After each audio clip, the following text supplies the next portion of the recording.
Welcome viewer, I am Murugan S. This video tutorial describes how to fix Photoshop configuration error 213:11. Type folder options in search bar.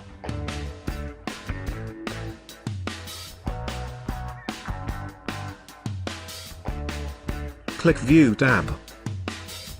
Check Show hidden file and folders. Open My Computer, C Drive. Click Program Data. Click Adobe. Right-click SL Store, Properties. Click Security tab.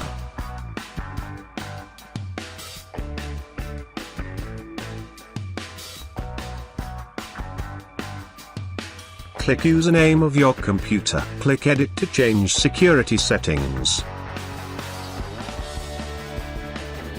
Click Allow to all, Apply and OK.